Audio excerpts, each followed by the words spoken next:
Hello नमस्कार दोस्तों। जैसा कि आप लोग जान रहे हैं कि बिहार में सरकार पलटने के बाद सारी प्रक्रिया एम देम साम दंड सब लगा लिया गया, लेकिन सरकार आरजेडी ने नहीं बचा पाए।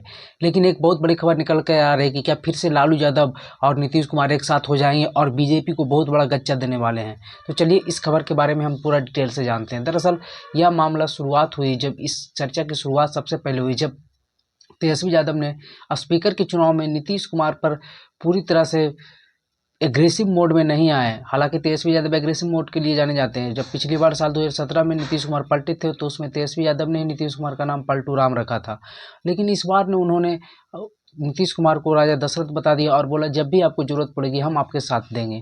और वहीं दूसरे तीसरे दिन ही जब राज्यसभा का नॉमिनेशन हो रहा था तो लालू यादव जैसा ही विधानसभा पहुंचने वाले थे, नीतीश कुमार ने विधानसभा से बाहर निकला और लालू यादव से मुलाकात की।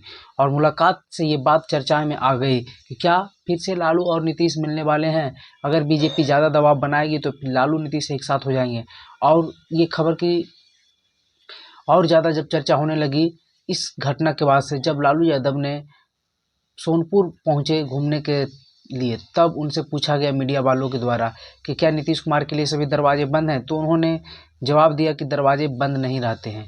तो इस खबर से और चर्चाएं उठ गई कि क्या लालू यादव ने तो बोला दरवाजे बंद नहीं, क्योंकि बीजेपी ने तो हमेशा बोला है कि दरवाजे बंद हैं। अमित शाह तक बोल गए थे नीतीश कुमार को लेकर, लेकिन फिर साथ मिल गया। और लालू यादव तो खुल्लम खुल्ला बोल रहे हैं कि दरवाजे बंद नहीं है।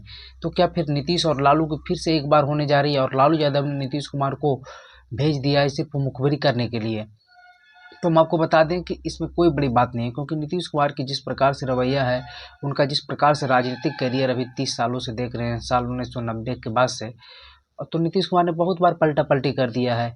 2013 के बाद से ये खेल बहुत ज़्यादा चालू हो गया, जब से उन्होंने बीजेपी के साथ छोड़ा। फिर 2015 में तो ऐसा कहा जाता था कि नीतीश लालू कभी बिहार में एक साथ आ ही नहीं सकते, लेकिन साल 2015 में उस मिथक को भी तोड़ा। और फिर बाद में साल 2017 में फिर पलट गए, बीजेपी की तरफ आ गए और 2-3 साल क्या 5 साल तक गए। अब 2020 का चुनाव लड़े और तेजस्वी का परफॉर्मेंस भी बढ़िया रहा था, लेकिन साल 2022 में जाकर फिर पलट गए तेजस्वी की तरफ से। तो ये साबित हो गया कि नीतीश कुमार किधर भी पलट सकते हैं। और हाल फिलहाल की घटना अभी मालूम ही है, साल 2024 के शुरुआती में नीतीश कुमार ने तेजस्वी को छोड़कर बीजेपी के साथ चले आए।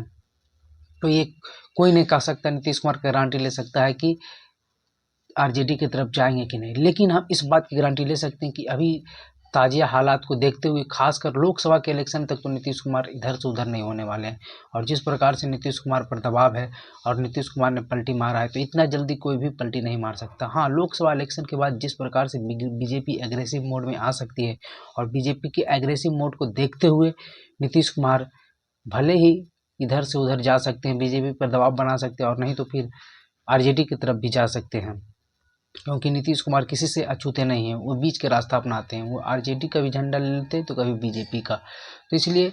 लेकिन अभी लोकसभा इलेक्शन तक कोई संभावना नहीं बन रही है, लेकिन लोकसभा इलेक्शन के बाद हो सकता है जा सकते हैं, इसमें भी कोई गारंटी नहीं है। क्योंकि जिस प्रकार से नीतीश कुमार की पार्टी धीरे धीरे कमजोर होती जा रही, हो सकता है कि साल 2025 तक वो पार्टी के साथ ही रहे, मुख्यमंत्री बीजेपी के साथ, और उसके बाद फिर बीजेपी के किसी नेता को मुख्यमंत्री बनाकर अपने आप को केंद्रीय राजनीतिक में चले जाएं। और या फिर हो सकता है कि लोकसभा इलेक्शन के बाद बीजेपी को तो कन्फर्म है कि एग्रेसिव मोड में आएगी, तो उसे देखते हुए हो सकता है कि वो आरजेडी की तरफ भी जा सकते हैं। संभावनाएं बन सकती है, लेकिन अभी जो लोकसभा इलेक्शन है उस समय तक कोई संभावना नहीं दिख रही।